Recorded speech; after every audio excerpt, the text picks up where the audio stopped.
Damn.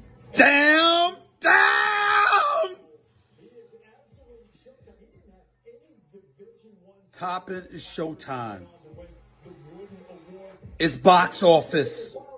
In the open court, watching them dunk. I get it.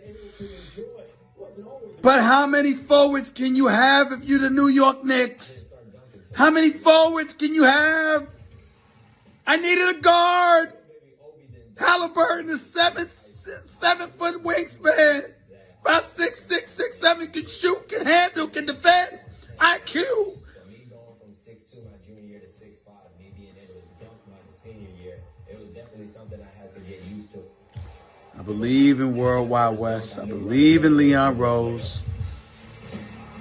I'm going to calm down. Dunking the ball for anybody, it just brings a different... But my initial reaction, to be honest, is down. A Woj bomb. We've got a trade. Breaking news coming in. Daryl Morey's wasted no time putting his fingerprints on the Sixers roster. The new Philly GM traded Al Horford and his big contract along with a 2025 first-round pick and a second-round pick, 34th overall, to the Thunder for Danny Green and Terrence Ferguson, according to Adrian Wojnarowski. And there are a lot of things to break down here when you look at this trade, because last offseason, the Sixers made the big storylines, the headlines by bringing in Horford. Let's bring in Woj right now. Why did the Sixers decide to make this move tonight? Kevin, brings them back some athleticism, some scoring. Certainly Danny Green, shooting guard who came into the Thunder from the Lakers. Terrence Ferguson, a young wing. And they get off the remaining 3 years of Al Horford's significant free agent contract. And for the Sixers, this is a chance now, to kind of keep reshaping the pieces around Ben Simmons and Joel Embiid. And for the Thunder, that make 17 future first-round picks. They are in position, and tonight, 3 picks in the first and among the top 34. Yeah, Sam Presti's going to just toss to himself as the draft continues in the next couple of years on draft night here. So what's next here for Daryl Morey and Philly? When they clear up some of this room, they still save some money, a ton of money next year and the following year. What does this now mean for the roster moves, especially with all the rumors of James Harden? Well, listen, they're in a position now where they have committed, certainly in the short term, of building around Embiid, building around Simmons, and Doc Rivers starting to shape a roster that he wants to play with a style he wants to play. And listen, the Sixers, it is unclear whether they're going to be big game hunting in this offseason. It feels right now like they're going to continue to keep trying to find complementary pieces around their 2 franchise players. That big game hunting, that was a very famous line last offseason in Philadelphia. We'll see how this plays out. By the way, the busiest thing throughout the entire draft night here at ESPN, Woj's phone. He will let us know and keep us up to date on pending moves and trades. Sage, to you. Yeah, have that battery charger ready, please, Woj. Here are the details of the trade that Woj just reported. The Sixers, again, adding shooting and Danny Green, while the Thunder continue to add to their treasure chest. Do they ever? In addition to Al Horford, the Thunder get another first-round pick. That gives them 17 first-round picks through the 2026 draft. And that way, the rich are certainly getting richer. Stephen A. Smith joins us now live here on SportsCenter. Again, this broke within the last 30 minutes. Stephen A., your reaction to the Horford deal is what? Well, the first thing that came to my mind is, first of all, congratulations to the Philadelphia 76ers, because Al Horford was not the player that he used to be. And as a result, being owed $81 million over the next 3 seasons guaranteed, you certainly wanted to get out from under that. More importantly than that, though, is the fact that it puts you in a position to really, really go after James Harden if you so choose. Now, we all have heard that he wants to be in Brooklyn. That is his preferred destination. But remember, he played under Daryl Morey for years. They've got a damn good relationship. I've seen it personally. We know what Daryl Morey stands for. He's always in a win-now mode. Clearly, he's not trying to concede the Eastern Conference to Milwaukee, Miami, Boston, Brooklyn, or anybody else. And if you're talking about putting James Harden with the 25-year-old Joel Embiid in the post, you can do some things. Now, obviously, it's going to take a lot to get your hands on James Harden.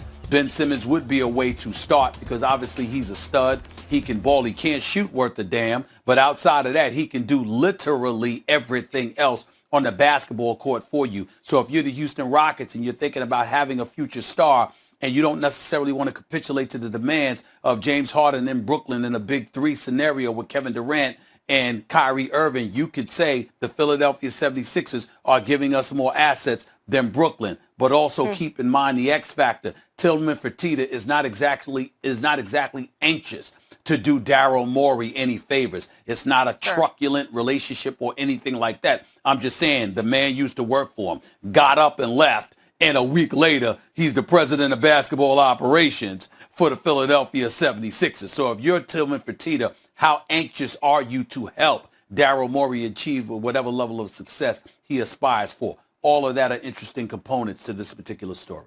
And that trade, of course, collecting assets. Meanwhile, the Thunder doing that. And we've got more news coming in. According to Woj, Klay Thompson suffered a right leg injury working out in Southern California today and will undergo tests. The severity of the injury is not known. Thompson had been making his way back from an ACL tear in his left leg that he suffered in the 2019 finals and cost him all of last season. Let's bring in Adrian Wojnarowski with much more on this story. What more can you tell us, Woj, about this injury? Kevin, Klay Thompson was working out in Southern California today when he suffered what was described to me as a lower right leg injury, and he's going to undergo tests here the next few days, I'm told. It is immediately unclear the severity of the injury. Now, it was his left ACL that he missed all of the 2019 and 2020 season, the injury he had suffered in the previous NBA Finals. But right now, they're still waiting to get a sense of how serious this injury might be, Kevin. Well, it's the big story. Of course, the Timberwolves are on the clock in a draft that is really unknown at the top three. The Warriors pick number 2. How could this injury impact what the Warriors do tonight? I think it's too early to tell, Kevin. They don't know what they have, certainly with this injury with Klay Thompson, but certainly understand when you're drafting a teenager at the top of the draft, it's a long view, not based off an injury in the short term. But listen, if they're very serious about LaMelo Ball at 2, if he's there, James Weissman, they were still working through those today. So remains to be seen how it's going to impact them tonight in the draft. Okay, Woj, from the draft room as we get ready for the NBA virtual draft right here on the campus at ESPN. Let's go to Sage. Again, Woj keeping track of breaking news from all different angles here with us on SportsCenter. He's standing by if need be. Also standing by now live is our Stephen A. Smith. And Stephen A., less than an hour ago, you and I were here on SportsCenter talking about what the Warriors should do with that number 2 overall pick. We're talking about the big man, James Wiseman, and how great of a fit he'd be with a healthy Klay Thompson, Steph Curry, Draymond Green. As Woj said, you heard him, we don't know that much right now. But your first reaction when you hear an injury to a leg of Klay Thompson, what do you say? This is nightmarish. Yeah. This is nightmarish. All championship hopes are out the window. You need both. You can't have Klay without Steph. You can't have Steph without Klay and talk championship. You can talk playoffs. You can talk excitement.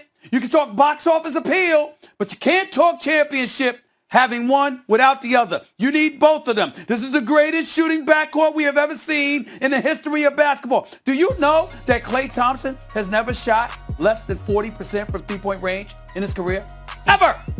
That's who we're talking about here. We constantly talk about the 2-time MVP that is Steph Curry. We constantly recognize him because he can shoot off the dribble, not just standing still with a setup shot. It's off the dribble. He can create his own shot better than Klay Thompson. We constantly call him the greatest shooter ever. Let's understand something. His backcourt makes Klay Thompson is one of the top 5 shooters in the history of basketball. I don't care what anybody says. Reggie Miller, Ray Allen, Allen Houston, downtown Freddie Brown from the Seattle Supersonics in the 70s, for crying out loud. Ricky Pierce, Dale Ellis, Del Curry. I don't give a damn what shooter you find. Klay Thompson is one of the top 5 shooters in the history of basketball. And for this man to keep coming off an ACL injury on his left leg, to now maybe have injured his right leg, I know. I'm very worried. I'm hoping out hope, but I'm very worried because I'm a fan of watching these brothers play, and I don't want to see either